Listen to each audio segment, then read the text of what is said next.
For a good study in critical thinking, I can think of no book better than Richard Dawkins' Delusion. In his book, he stresses the need for people to be rational, and to base their thinking on facts. No argument there. I believe we should thank Richard Dawkins for creating a highly readable book, a book which does a great job of collecting all the points of views that could be made for atheism, so we could all learn more about critical thinking. We will begin now. Which page? One of the preface. It was a picture of the Manhattan skyline with the caption, "Imagine a world without religion." What was the connection? The twin towers of the World Trade Center were conspicuously present. Imagine, with John Lennon, a world with no religion. Imagine no suicide bombers, no 9/11, no 7/7, no crusades, no witch hunts, no gunpowder plot, no Indian partition, no Israeli-Palestinian wars, no Serb-Croat-Muslim massacres, no persecution of Jews as Christ killers, no Northern Ireland troubles, no honor killings, no shiny-suited, bouffon-haired televangelists fleecing gullible people of their money.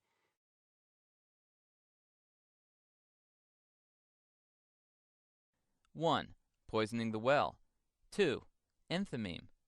3, synecdoche. And 4, post hoc ergo propter hoc. A key aspect of enthymeme is the Trojan horse effect, where implications and innuendos are used to slant our mind in a particular direction, framing our perception in a powerful way. Something like this is going on at this flag point. If all we did was passively absorb Dawkins' accurate observations about the negative impacts of religion without going further, we would allow this not-so-subtle Trojan horse to inject into our heads the desired belief. Religion is one of the main contributors to world evil. Well, not so fast. We ought to remember first our third logical fallacy, synecdoche.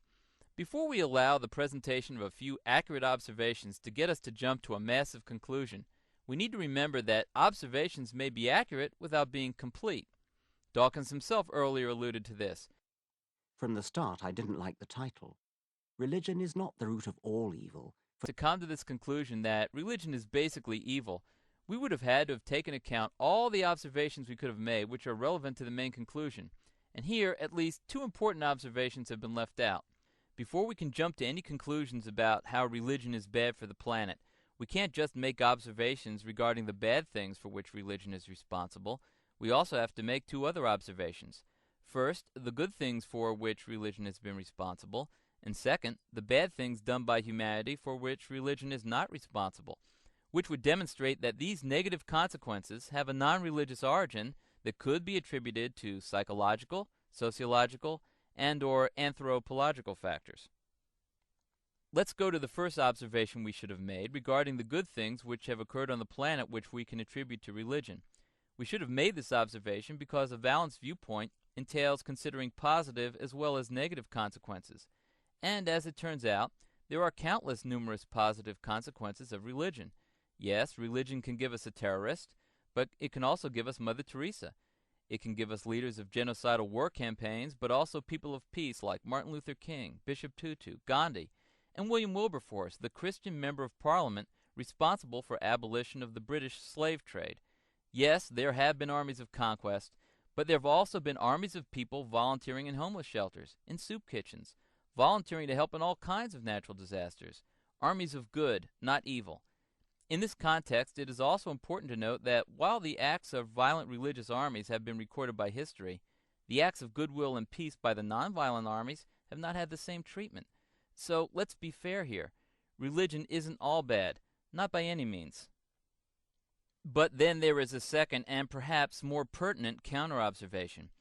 Many of the negative consequences Dawkins ascribes to religion could be examples of the fourth logical fallacy in the post hoc ergo propter hoc fallacy. You can't after this, therefore because of this. In other words, the underlying cause of this violence attributed to religion may not be religion at all, but something else going on in the human psyche, possibly as a function of the political structures of the world, possibly as a phenomenon of some aspect of game theory, or possibly as some combination of the preceding. After all, when we try to think of examples of historical violence, we find numerous examples done by secular, otherwise non-religious people. For example, the obliteration of Hiroshima and Nagasaki, the bombing of Dresden, the horrors of the Cambodian killing fields, the Civil War, the shock and awe campaign of the Iraq War, and so forth and so on. If the mind of man can convert theistic doctrines such as love your neighbor into their exact opposites, it can do the same with secular doctrines like life, liberty, and the pursuit of happiness. To conclude, there's one final observation we could make. Even if we agree with Dawkin's unsupported conclusion that a world with no religion would lead to a world with no suicide bombers and no catastrophes like 9/11, it might lead to a world with different and even worse phenomena, a world more dystopian than any conceived by Mao Zedong, Stalin, Aldous Huxley, or George Orwell, substituting one set of horrible events for an even worse set.